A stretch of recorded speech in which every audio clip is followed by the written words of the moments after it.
Ang issue nito ay ayan, naka-on na. Start. So wala, ayaw talaga mag-start. So yung brake light niya goods naman. Oh, tingnan yung brake light.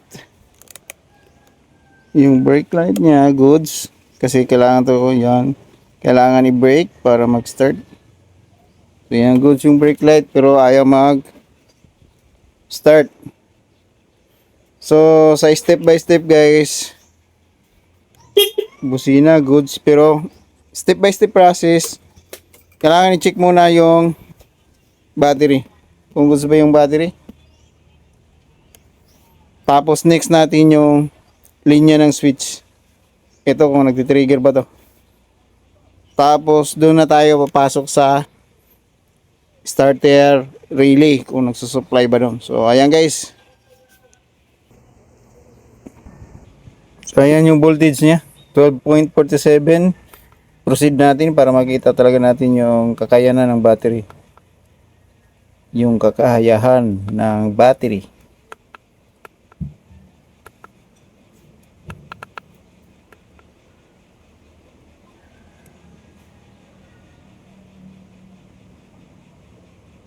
So ayan guys. Ayan yung lumabas. So medyo hindi na maganda yung battery natin. Pero sa nakikita ko, kaya pa to magpa-start. Kaya pa to. So kung titingnan, medyo hindi na healthy yung battery natin. State of build 84%. State of charging 71%. Tapos yung amperes niya is 55. Tapos yung resistance niya mataas-taas na, 44. So standard dito is 20 or below. So ngayon 44 na siya, mega ohms. So yan, medyo hindi na siya healthy. So sa nakikita ko, kaya pa ito magpa-start. Pero may problema lang talaga ito, yung linya ng starter ko. So ayan yung ito troubleshoot ko. Next, dito ko siya tanggalin kung trigger ba to. So ayan guys, gagamit ako ng ito circuit tester. So nakakabit siya kasi kailangan niya ng supply. Nakakabit siya sa battery. So ito na yung sa papunta ng starter button o starter switch. On natin yung switch, ignition switch. Tingnan natin kung anong supply dito.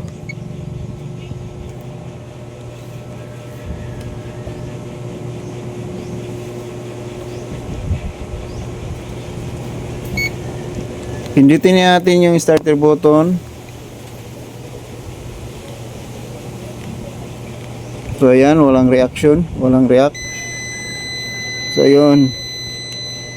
So yung starter niya is goods.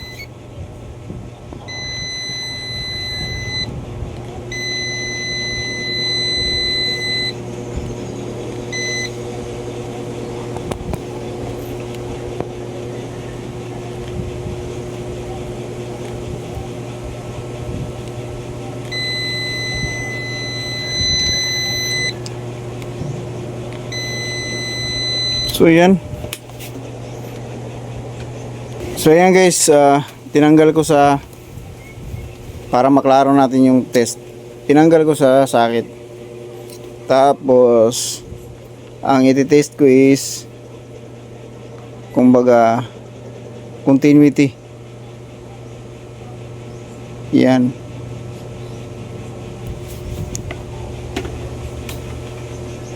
Continuity na lang iti-test ko. So dapat test muna natin. So yan. So yan.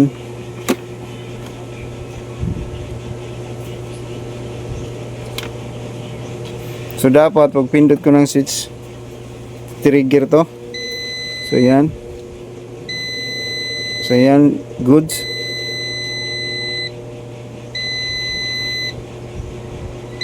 So, ibig sabihin goods yung switch.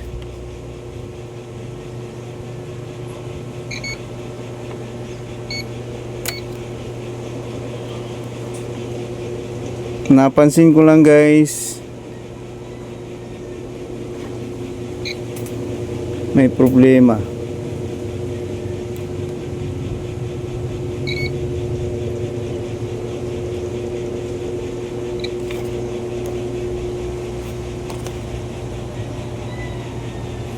So guys, may problema sa linya na to.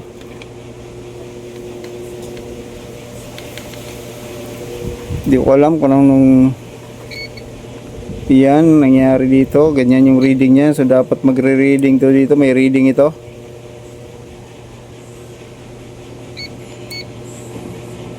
Dapat may reading to dito. Magre-reading to. Kung negative trigger to, dapat mag-reading ng negative. Kung positive yung nandito, dapat mag-reading to dito ng volts. So wala. So goods yung switch. Gumagana. Proceed tayo dun sa starter relay. Yan, nandito na tayo sa starter relay.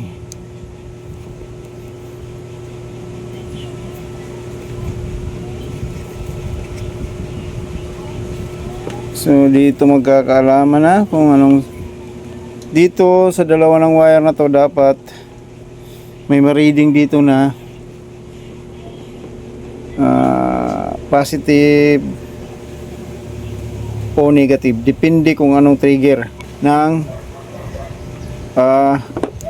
starter relay, kung ano yung kailangan niya.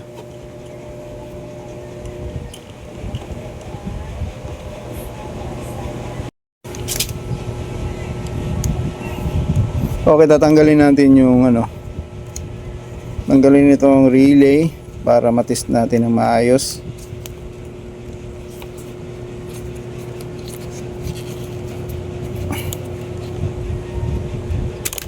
Yan. Tapos ayan, naka-on pa rin yung switch, ignition switch. Tumbukin natin dito.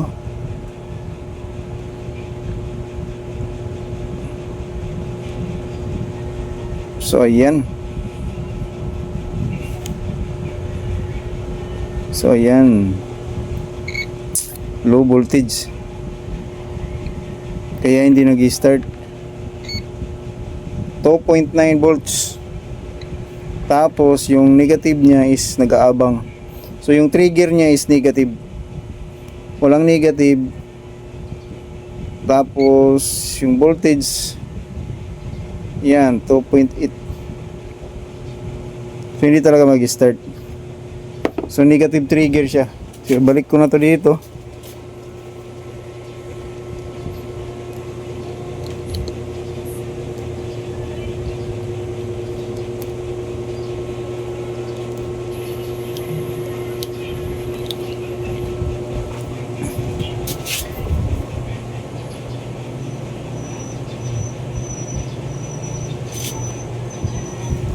Ulitin ko kung ano talaga yung trigger niya.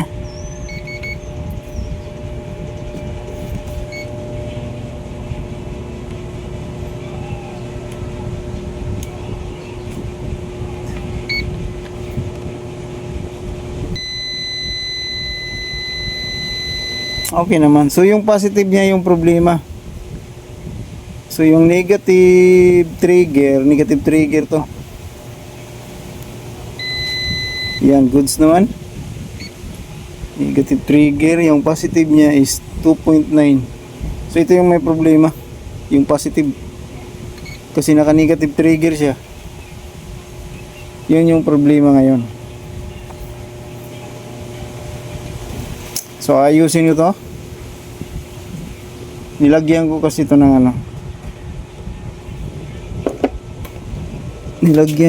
ng ito yung para sa switch, para sa remote. Dito dumaan yung kill switch.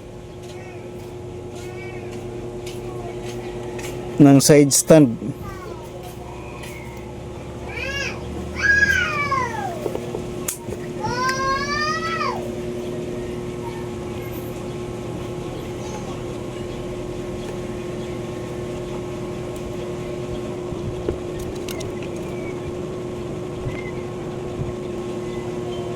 Normally open. Kasi ito na mismo yung may problema. So tatanggalin ko na to, guys. Tapos yung wire na galing ng kill switch na pinagapang ko papunta rito, na galing doon sa side stand, idudugtong ko na siya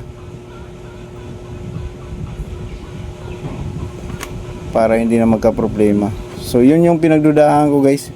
Dumaan na dito.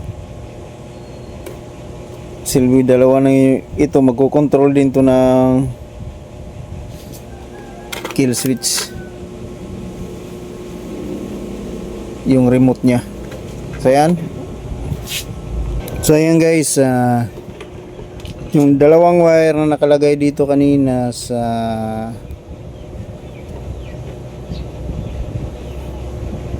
normally close at common,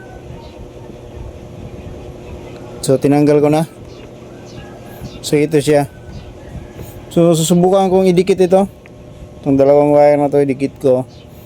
Tapos susubukan kong i-start. Kabit ko yung ano, kasi yan yung nagdala ng dun sa remote, ginawa kong remote kill switch na namamatay yung motor. So ito yun, guys. Ito yun, yung EB. May EB na remote, may kill switch siya, tapos on, babalik itong A, ito yung mag kill switch. So mag-open itong normally close, magiging open. So ganun yung sistema niya. Pag pindot ng B, babalik siya sa close. So yung common magkukontak dito sa close. Pag pinindot yung A, yung common magkukontak dito sa normally open. So mamamatay yung motor. So ngayon ang gagawin ko, dahil kinuha ko na yung dalawang wire na nakakonect dyan, ididikit ko to, tapos i-start ko yung motor. Subukan na natin kung mag-i-start na siya. So ayan, nag-start na. So ayan. So ayan guys, nag-start na siya. So goods na. So doon nagka-problema, ibig sabihin itong nilagay ko na to, kasi matagal na to, dito nagka-problema. Kaya apektado yung starter relay. Kasi doon ko yan kinabit sa side stand. Ito. Ito galing to ng side stand, itong dalawang wire na to. Kumbaga yung kill switch ng side stand, doon ko yung kinuha. Ayan guys, goods na. Okay na. Ulit. So ayan. So dito na lang, i-ano ko na lang to. I-connect ko na lang ito sila. So okay na. So dito kasi ako nagpagapang, galing dun sa sa side stand. Dito ako nagpagapang, iwan ko kung alin dito yung na yun, wire na yun. So ang gagawin ko, yun na lang. I-connect ko na lang tong dalawa, goods na. Para hindi na matrabaho. Ayan guys. Brum brum.